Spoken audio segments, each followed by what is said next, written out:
Muchas gracias, Ross. Ya que somos 4, trataré de ajustarme al tiempo, ¿no?, establecido.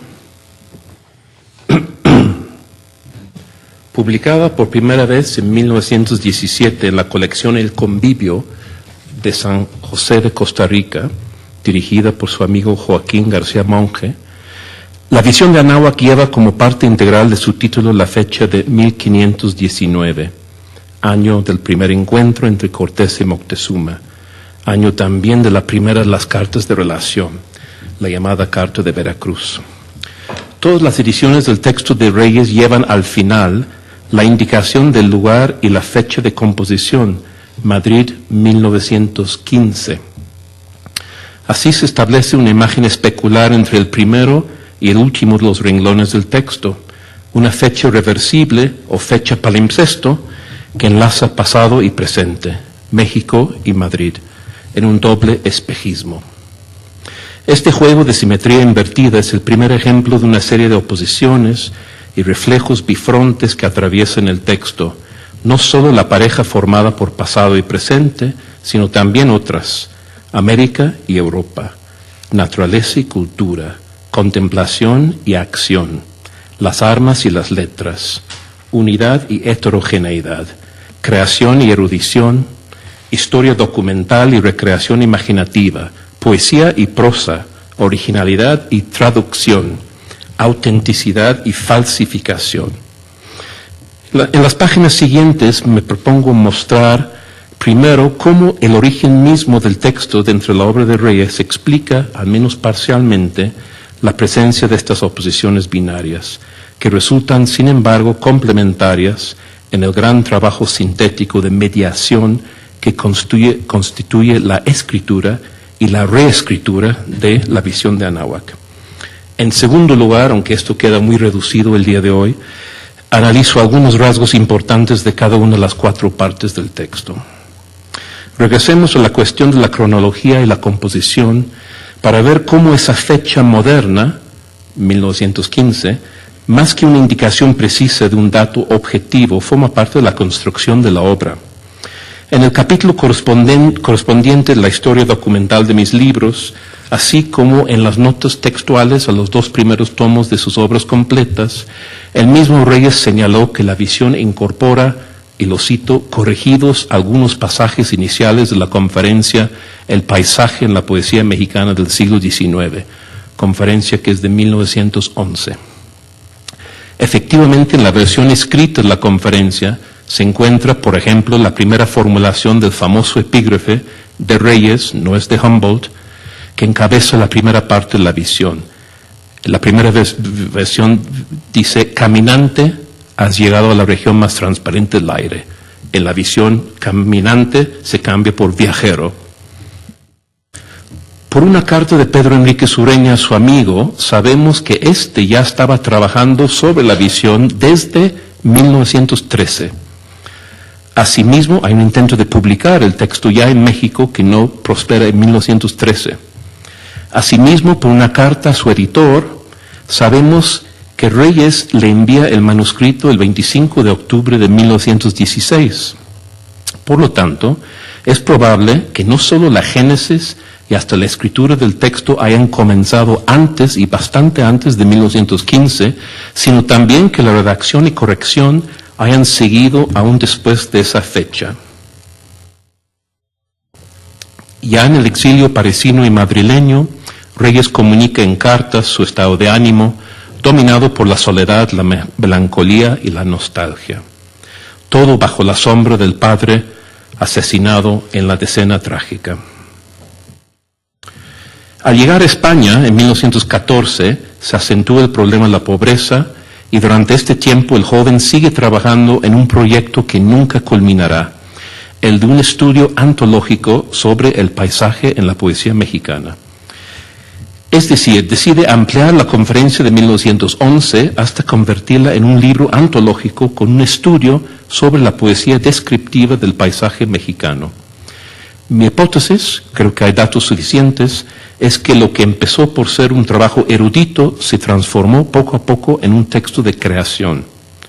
Sin embargo, como veremos, la visión conserva muchos rasgos de su origen erudito y filológico, como un ensayo, un estudio. La conferencia de 1911 no es el único antecedente textual directo de la visión dentro de la obra de Reyes. Aquí podríamos hablar de varios otros textos. Por ejemplo, hay un poema en hexámetros épicos, La Hora de Anáhuac, que tiene mucho que ver, y hay frases incluso que pasan directamente al ensayo que publica en Costa Rica. Estos datos dicen mucho sobre el método de composición de la visión. El ensayo se va construyendo por acumulación, selección, yuxtaposición y refundición imaginativa de textos propios y ajenos, del pasado y del presente. Resultado, un texto palimpsesto hecho de la coexistencia y superposición de otros textos en una operación de mediación sintética. El sincretismo cultural de México parece exigir un sincretismo textual. La lista de los intertextos citados o aludidos es enorme. Menciono los principales. Delle Navigazione e Viaggi del Ramusio, está en el primer párrafo, las crónicas de Solís, las cartas de relación de Cortés, la Isla del Tesoro de Stevenson, el semejante a sí mismo de Alarcón, el ensayo de Enríquez Ureña sobre Alarcón, las novelas de Chateaubriand, un poema de Navarrete, el ensayo político de Humboldt, la historia verdadera de Bernal Díaz del Castillo, las crónicas de Gómara, un poema de Darío, la crónica del conquistador anónimo, un verso del nigromante Ignacio Ramírez, el Códice Vaticano, el escudo de armas de México de Cabrera en Quintero, el libro de Sahagún, los poemas de las aztecas de Pesado con los modelos de Horacio y Netzahualcóyotl, las traducciones de Brinton, un traductor norteamericano de poesía náhuatl, y las traducciones de Vigil, José María Vigil, quien tradujo las traducciones al inglés de Brinton al español, pero no del original en náhuatl, sino de la traducción al inglés de Brinton. Wordsworth, Molina, El Cantar de los Cantares, El Progreso del Peregrino de Bunyan y finalmente el poeta romántico inglés John Keats. Son al menos 30 casos en un texto de 22 páginas. El arco temporal va desde la civilización grecorromana y la precolombina de México hasta la Biblia, el Renacimiento, las crónicas de Indias, literatura barroca, libros históricos y científicos del siglo XVIII, obras de romanticismo europeo y americano, poemas modernistas, traducciones del siglo XIX, literatura de viajes de varias épocas y algunos textos del siglo XX que son estrictamente contemporáneos del momento de escritura de la visión, estrictamente contemporáneos. Interesa ver, desde luego, cómo Reyes logra sintetizar y refundir esa gran multiplicidad textual que abarca una pluralidad tan heterogénea, pluralidad histórica, lingüística, genérica, geográfica, cultural y hasta disciplinaria. Varios comentaristas han hablado de la visión en términos de la técnica del collage. A mí no me convence esa interpretación. Cuando los pintores cubistas Picasso y Braque inventan el collage en 1912, conocen las implicaciones revolucionarias de su descubrimiento. Al incorporar en sus cuadros fragmentos de objetos preexistentes, están cuestionando la noción misma del arte como representación de lo real. En el collage, lo esencial es el choque violento provocado por la yuxtaposición sorprendente de materiales heterogéneos. En nuestro autor, en Reyes, pues, sin embargo, no hay tal choque violento porque las múltiples yuxtaposiciones se armonizan en la escritura propia y en la reescritura de los materiales ajenos. En nuestro autor está vigente un criterio modernista, se podría decir, de unidad armónica que es anterior y completamente ajeno al arte vanguardista más radical. Si la visión no es un collage, sí emplea, en cambio, el fragmentarismo, herencia romántica, y el multiperspectivismo, conquista cubista. 1915 es una fecha significativa porque puede decirse, de alguna manera, que marca el origen de la literatura mexicana moderna, surgida en medio de la guerra civil, de la fase armada de la Revolución. Es el año en que Azuela publica Los de Abajo, el año en que Guzmán publica La Querella de México, ese amargo diagnóstico de la crisis nacional, escrito en el mismo edificio que ocupaba su amigo en Madrid, al mismo tiempo en que éste escribía La Visión de Anáhuac. Dos textos, pues, contemporáneos y paralelos en muchos sentidos. Guzmán hace una despiadada radiografía de los males que sufre la patria y sentencia: padecemos penuria de espíritu. Su diagnóstico es histórico, político, moral y hasta psicológico. Y termina el primer ensayo del libro con una invitación a no pulir más nuestra fábula histórica. Una frase que Reyes va a tomar unos años después. En los mismos términos, Antonio Caso denuncia el problema de México y se pregunta, y cito a Caso, ¿cómo formar un pueblo con culturas tan disímiles? ¿Cómo realizar un alma colectiva con factores tan heterogéneos? Creo que Reyes contesta a Caso y a Guzmán en el texto de La Visión. Si pensamos que terminó su texto en el exilio madrileño, es lícito preguntar por la presencia paralela de actitudes y obsesiones que le llegan del entorno local. Yo creo que es muy factible relacionar el texto de Reyes y otros de otros ateneístas con la llamada generación de 1898, otra fecha simbólica que marca otra crisis.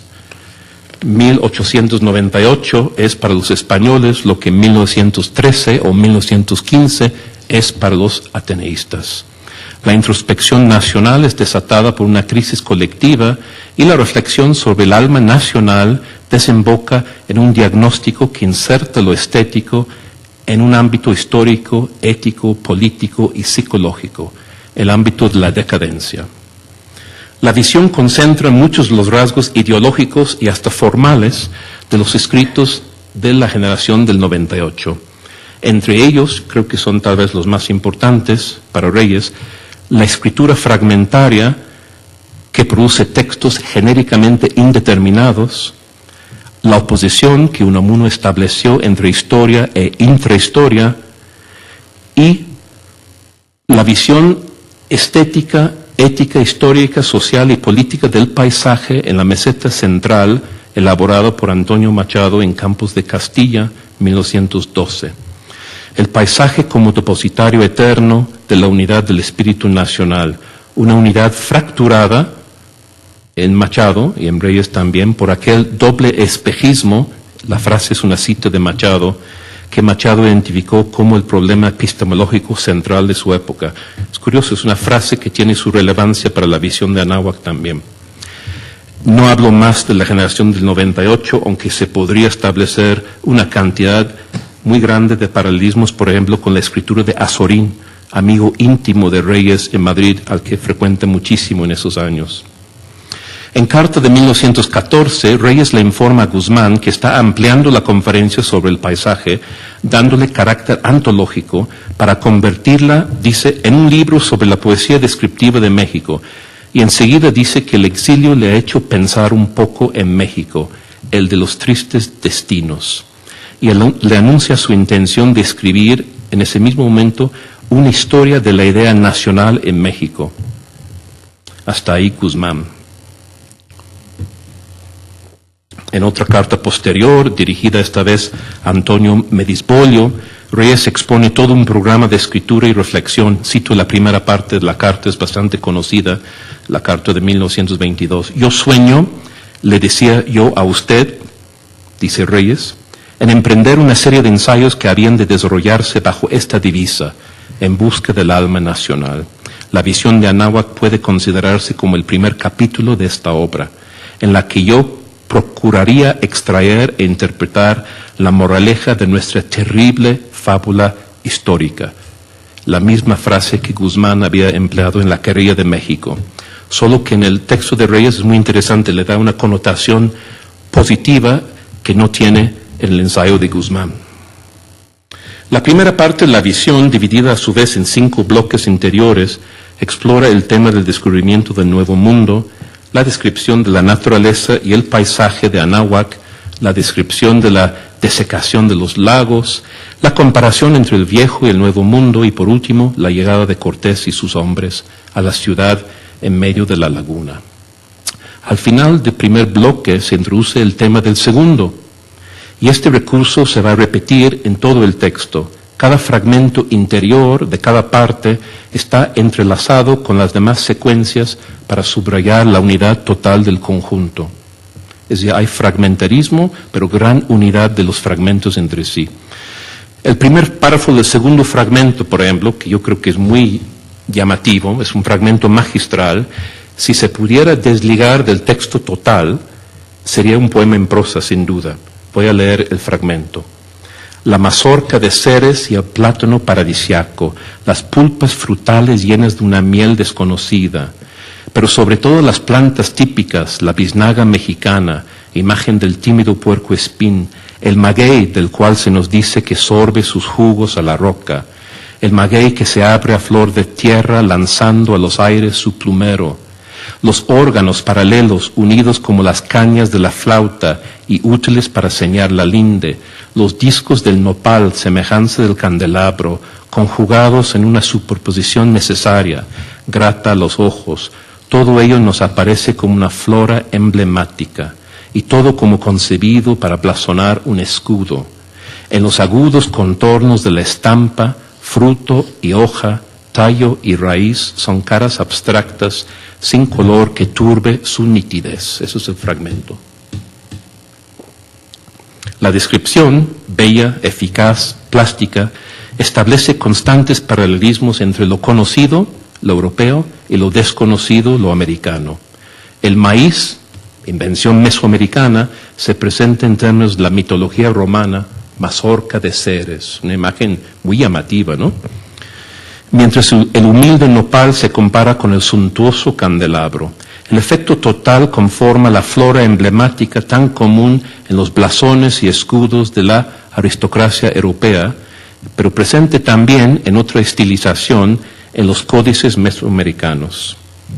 El cuarto fragmento regresa a la dualidad entre América y Europa, entre Anáhuac y Castilla, entre la selva y el altiplano.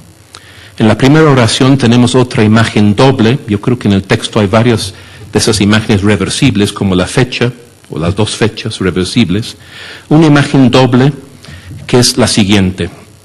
Reyes escribe: el viajero americano está condenado a que los europeos le pregunten si hay en América muchos árboles. ¿Quién es, podemos preguntarnos, el viajero americano? ¿Es el americano que se encuentra en Europa como Reyes en 1915?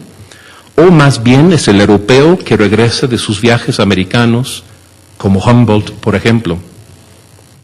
La frase bisagra permite ambas lecturas. La descripción de esta Castilla americana, la frase es de Reyes, ¿no? Castilla americana para Anáhuac, que es el Valle de México, reproduce los rasgos señalados por Enríquez Ureña en aquella famosa conferencia sobre Alarcón. La meseta central es un lugar armónico, sobrio y de plasticidad transparente, donde el aire brilla como espejo y se goza de un otoño perenne. Enríquez Ureña había hablado de un otoño perpetuo, Reyes dice otoño perenne. Todo lo que sigue sobre los dos aspectos de nuestra naturaleza es un desarrollo original de Reyes a partir de las ideas del dominicano, quien había identificado en su conferencia de 1913 el espíritu nacional de México no solo con la mesura, discreción y sobriedad de la obra de Alarcón, sino también con los rasgos del paisaje y el clima de Anáhuac. Así, de los dos aspectos opuestos de nuestra naturaleza, Reyes desestima la cantada selva virgen de América, que inspiró los entusiasmos verbales de Chateaubriand. La selva es vista como lugar de abandono, embriaguez, exaltación, escenario de anarquía vital, horno genitor. Es una imagen muy llamativa también que anticipa una imagen de Neruda en el canto general.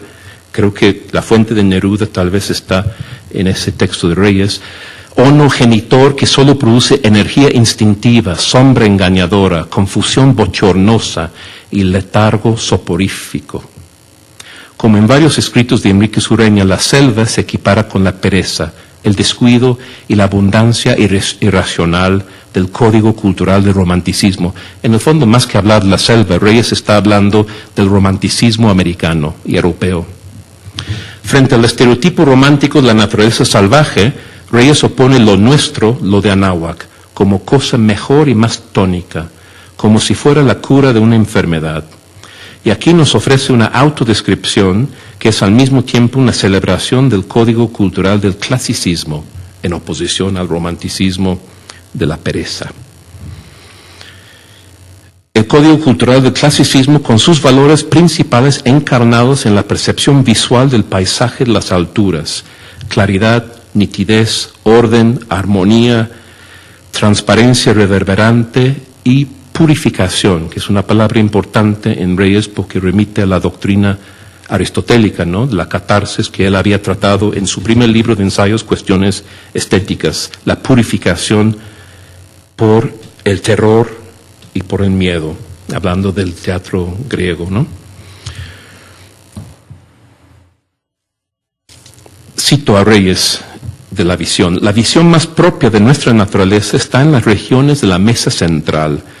Ahí la vegetación arisca y heráldica, el paisaje organizado, la atmósfera de extremada nitidez en que los colores mismos se ahogan, compensándolo la armonía general del dibujo, el éter luminoso en que se adelantan las cosas con un resalte individual. Hasta ahí Reyes. Apoya su teoría con dos citas, un par de versos de Navarrete que dicen: una luz resplandeciente que hace brillar la cara de los cielos, y la paráfrasis de algunos comentarios de Humboldt que dieron lugar a muchos malentendidos, ¿no?, de las personas que pensaban que la región más transparente del aire era un epígrafe de Humboldt, ¿no?, y en el fondo es de Reyes. Humboldt, quien habla en la paráfrasis que hace Reyes de la extraña reverberación de los rayos solares en la masa montañosa de la altiplanicie central, donde el aire se purifica. Aquí tenemos nada menos que la construcción de una estética del paisaje. La segunda parte de la visión recrea la metrópole prehispánica con sus tres sitios principales: el templo, el mercado y el palacio. Es decir, poder religioso, poder económico y poder político. Lo más llamativo es la inmediatez y viveza de las descripciones en tiempo presente, como si fueran las palabras de un testigo presencial, cosa bastante verosímil si recordamos que las fuentes más importantes que Reyes utiliza y reescribe aquí son el libro de Bernal Díaz y la segunda carta de relación de Cortés, con sus famosas descripciones de la metrópoli, del mercado de Tlatelolco, por ejemplo. Hay duplicaciones interiores y exteriores de los mismos tres espacios, lo cual da al conjunto de la ciudad un diseño geométrico alucinante, como producto de una puesta en abismo, tal como ocurre de nuevo en los escudos y blasones de los europeos. Dice Reyes: por todas las colaciones y barrios aparecen templos, mercados y palacios menores. La triple unidad municipal se multiplica, bautizando con un mismo sello toda la metrópoli. En todo lo que sigue en esta parte, las comillas se usan para alguna cita directa de las fuentes, pero la manera más frecuente de citar es mediante la paráfrasis o el discurso referido. En lugar de la fiel transcripción del documento histórico, tarea del erudito, tenemos una recreación imaginativa que, sin traicionar al original, lo somete a una reescritura total. Esto es lo que pasa con el uso de la segunda carta de Cortés que describe el mercado. Se cambia el orden de las cosas incluidas en las listas, se omiten algunos elementos, se modifica con bastante fuerza la sintaxis de Cortés, se introduce alguna interpolación escéptica del comentarista moderno, Reyes. Entonces el escritor reproduce en lo esencial las palabras de Cortés, pero sintetiza, elimina arcaísmos, por ejemplo, y se puede ver, comparando el texto de Cortés con el de Reyes, las diferencias son bastantes, ¿no? Es una paráfrasis fiel e infiel al mismo tiempo. El lector sabe que está entre varios puntos de vista que no coinciden: cronistas presenciales, Cortés, Bernal Díaz; otros no presenciales, Gómara; viajeros de siglos posteriores, Humboldt está en el mismo plano que los cronistas de Indias; poetas que recreen con la imaginación, como Darío, y la perspectiva moderna de Reyes, quien se permite colar algún anacronismo voluntario mientras va construyendo su texto sobre este modelo del palimpsesto. Entonces hay una superposición de capas de escrituras que pertenecen a autores, culturas, tiempos y espacios distintos. Es en la tercera parte de la visión de Anáhuac, que estudia el simbolismo de la flor en la cultura precolombina de México, donde se percibe mejor el origen erudito y filológico del texto. Aquí la naturaleza y el paisaje se condensan en el símbolo más polivalente de la cosmovisión indígena. De nuevo, la intuición poética de Reyes le dicta el camino a seguir.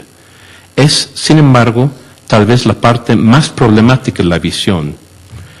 ¿Por qué problemática? Porque la recreación imaginativa se rinde muy pronto ante los problemas filológicos de traducción, autenticidad y falsificación. Reyes se limita a reproducir, por ejemplo, la traducción de Vigil de un poema atribuido a Netzahualcóyotl, ¿no? La cuarta, no abundo más en la tercera parte, la cuarta parte y la última parte del texto de Reyes es la más breve. Un solo párrafo precedido por un epígrafe de John Bunyan, un autor inglés del siglo XVII. Pienso que es la primera vez, tal vez, que se incluye una cita de ese autor en la literatura mexicana. Yo no conozco ningún ejemplo anterior, un autor que nadie leía fuera de Enríquez Ureña y Reyes. De hecho, es una recomendación de Enríquez Ureña, ¿no? La lectura de Bunyan que Reyes recibe de su maestro dominicano. El epígrafe que dice, traducido más o menos lo siguiente: pero fue glorioso ver cómo la gran región se fue llenando de caballos y de carrozas. Claro, la cita proviene de la alegoría religiosa, el progreso del peregrino, que es el relato de cómo el cristiano, con mayúscula, personaje alegórico, desde luego, inspirado por una visión, vence una serie de obstáculos en un mundo hostil para llegar finalmente a lo que llama la ciudad celestial. Interpreto entonces qué es lo que le interesa a Reyes de un texto tan inmerso de cristianismo. No es desde luego el dogma teológico ni religioso, ¿no? Lo que le interesa, creo, es el mensaje de esperanza y perseverancia en tiempos aciagos. El alma común de la nación es una entidad transhistórica que se ha formado por la acción y la contemplación ejercidas sobre el mismo entorno natural, sobre el mismo paisaje que es depositario de la herencia común de la historia compartida. Cita de la última página de la visión. Reyes dice: nos une con la raza de ayer, sin hablar de sangres, la comunidad del esfuerzo por dominar nuestra naturaleza brava y fragosa. Esfuerzo que es la base bruta de la historia. Nos une también la comunidad, mucho más profunda, de la emoción cotidiana ante el mismo objeto natural. El choque de la sensibilidad con el mundo labra, engendra un alma común, dice Reyes. Sin duda, la visión de Anáhuac es una afirmación singular del poder de la imaginación artística que ve el pasado en el presente y que construye su texto palimpsesto como una síntesis de lo que ha sido, es y puede ser México. En 1915, la reconciliación es no solo una urgencia política en la patria ensangrentada, sino también una necesidad psicológica del viajero desterrado y descastado. Descastado es un término, aunque años después se va a aplicar en contra de Reyes, ¿no? Como una crítica. Es un término que él primero se aplica a sí mismo en el exilio madrileño, en un poema que escribe ahí, que se llama El descastado. Es todo esto, pero es sobre todo, la reconciliación es sobre todo un principio de construcción textual para el escritor. En la armonización de lo heterogéneo, Reyes ofrece un mito secular de salvación, una alegoría simbólica de la historia personal y colectiva. El modelo textual de síntesis, refundición y recreación constituye para el escritor lo que él mismo llamó en 1922 la clave de la concordia nacional. Muchas gracias.